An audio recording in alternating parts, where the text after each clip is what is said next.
नमो नारायण। राधे राधे। अवधूत गीता के दूसरे भाग में जो दत्तात्रेय विरचित है कि दूसरे अध्याय में भगवान अवधूत दत्तात्रेय महाराज कहते हैं कि एक बात समझना पड़ेगा, चाहे बालक विषय भोगों में लीन, मूर्ख, सेवक जन तथा ग्रस्त, इस प्रकार के गुरुओं से कुछ भी लाभ नहीं होता है, ऐसा नहीं सोचना चाहिए। उनके भी अंदर निहित गुणों को ग्रहण करना चाहिए। अपवित्र स्थान में भी पड़े हुए रत्न को कोई भी मनुष्य कैसे त्याग सकता है। किसी भी गुरु में काव्य गुण पर विचार नहीं करना चाहिए। गुणवान से केवल सारे वस्तु को ग्रहण कर लेना चाहिए। क्या पृथ्वी लोक में सिंदूर के चित्रों से रहित और सौंदर्य से शून्य नौका पार जाने की इच्छा वाले लोगों को पार नहीं करती? बिना प्रयत्न के ही जिस ब्रह्म के द्वारा चल अचल रूप संपूर्ण जगत व्याप्त है, वह स्वभाव से ही शांत, चैतन्य अथवा आकाश तुल्य व्यापक है।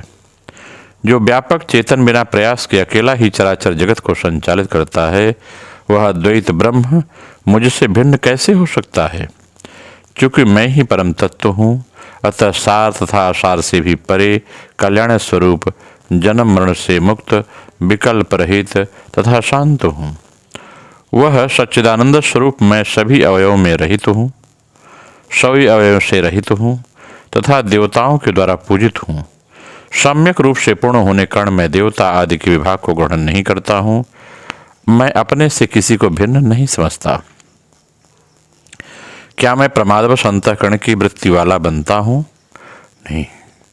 निसंदेह वृत्तियाँ तो मुझ में वैसे ही स्वतः उत्पन्न होती हैं और पुनः विलीन हो जाती हैं, जैसे बुलबुले जल में सहज उत्पन्न होते हैं और उसी में विलीन हो जाते हैं।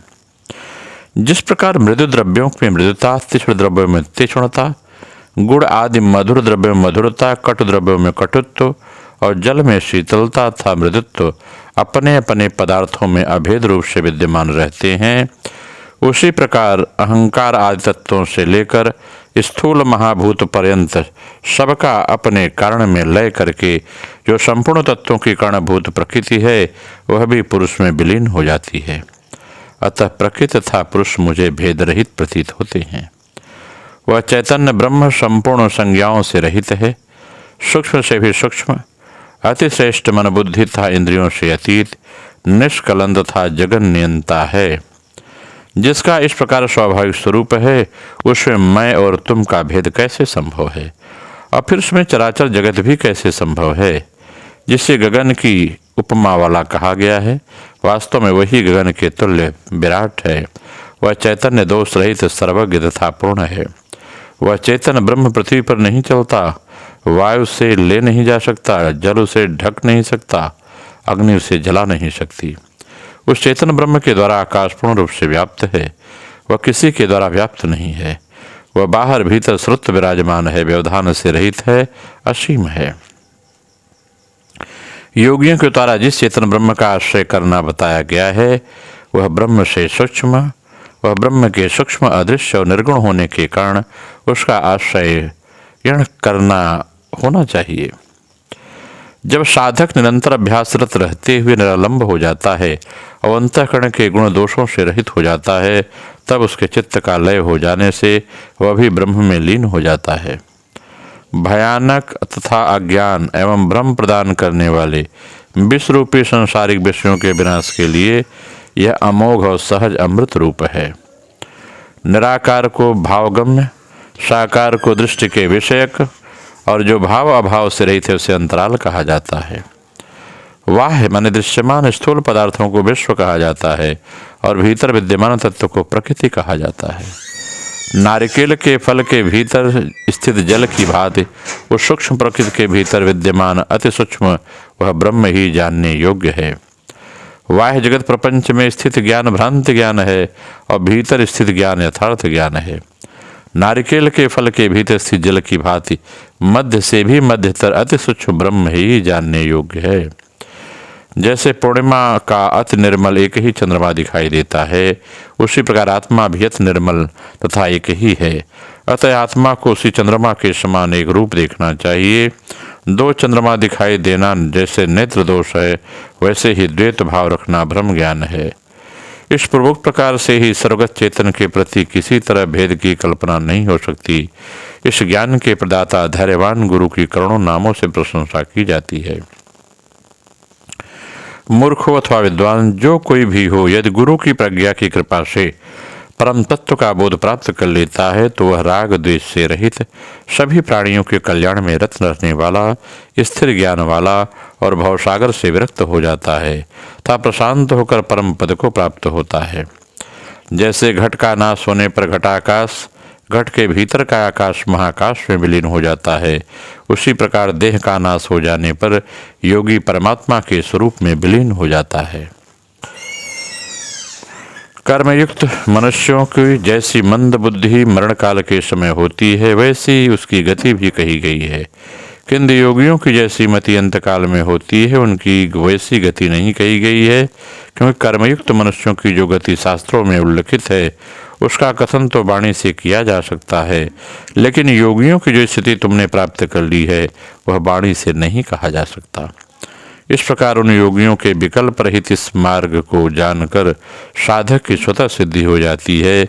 यह मार्ग विकल्प युक्त नहीं है। तीर्थ में, चांडाल में, घर में अथवा जहाँ कहीं भी मरने वाले योगी पुनः गर्भ में नहीं आते, पर ब्रह्म में लीन हो जाते हैं। जो साधक आत्मा को स्वाभाविक अनादि अचिंत स्वरूप को एक बार भी देख लेता है, तब यदि वह यथेष्ट कर्म करता है तो भी दोषों से लिप्त नहीं होता है। संयमी या तपस्वी होकर यदि तुम कुछ भी कर्म नहीं करता तो भी दोष के अभाव हो जाने से वह किसी से बद्ध नहीं होता। जीवन मुक्त योगी विकार रहित, अप्रतिम, निराकार, निरालंब, देह रहित, इच्छा रहित, द्वंद्व रहित, मोह रहित, सर्वशक्तिमान उस परमेश्वर शाश्वत आत्मा को प्राप्त होता है। जहाँ वेद, मंत्र दीक्षा, मुंडन क्रिया, गुरु शिष्य व्यवहार, यंत्र आदि संपदाएं तथा मुद्रा का भी आभास नहीं रह जाता, उस परमेश्वर शाश्वत आत्मा को साधक प्राप्त होता है। न तो शंभु से, न शक्ति से और न मनु से उत्पन्न हुआ है, जो न पिंड है, न रूपयुक्त है, न पैर आदि इंद्रियों से युक्त है, और जो आरंभ और निष्पत्ति से युक्त घट आदि पदार्थ भी नहीं है, उस परमेश्वर शाश्वत आत्मा को साधक प्राप्त होता है। जिसके स्वरूप से चराचर संपूर्ण जगत जल के विकार से फेन तथा बुदबुदों की भांति उत्पन्न होता है, उसी में स्थिर रहता है और अंत में उसी में विलीन हो जाता है, उस परमेश्वर शाश्वत आत्मा को साधक प्राप्त होता है। जिसमें प्राणायाम, दृष्टि, संयम, आसन, ज्ञान, अज्ञान कुछ भी नहीं भासता और जिसमें नाड़ियों की गतिविधि भी नहीं है, उस परमेश्वर शाश्वत आत्मा को साधक प्राप्त होता है।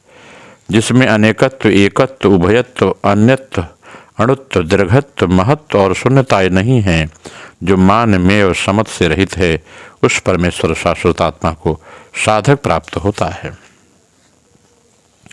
ज्ञानी साधक सम्यक संयम करने वाला हो अथवा संयम करने वाला न हो, संग्रह करने वाला हो अथवा संग्रह करने वाला न हो, कर्म रहित हो या कर्म युक्त हो, वह उस परमेश्वर शाश्वत आत्मा को प्राप्त होता है। जो मन नहीं है, बुद्धि नहीं है, शरीर नहीं है, इंद्रियां नहीं है, तन्मात्राएं नहीं है, पंचमहाभूत नहीं है तथा अहंकार भी नहीं है, और जो आकाश के स्वरूप वाला है, उस परमेश्वर शाश्वत आत्मा को साधक प्राप्त होता है। योगी की परमात्मा भाव को प्राप्त तथा भेद रहित चित्त में विधि तथा निषेध का विचार नहीं करता है। उसके लिए पवित्रता तथा अपवित्रता का भी भाव नहीं रहता है। उनमें विशिष्ट पहचान बनाने की भावना नहीं रहती। उनके लिए सब कुछ विधेय और निषिद्ध हो जाता है। मन और वाणी भी जिस चेतन आत्मा का वर्णन करने में समर्थ नहीं है, वहाँ शिष्य के लिए गुरु की उपदेशता कैसे गम्य हो सकती है। चेतन आत्मा का वर्णन करने वाले और आत्मा से जुड़े हुए गुरु को निश्चय ही वह सत्ता समरूप से प्रकाशमान रहता है। इस प्रकार से अवधूत गीता का जितना हम अंतःकरण से मनन करेंगे, उतना यह धीरे धीरे हमारे को आत्मसात हो जाएगी और हम परमानंद की प्राप्ति करेंगे। नमो नारायण। राधे राधे। आप सबका मंगल।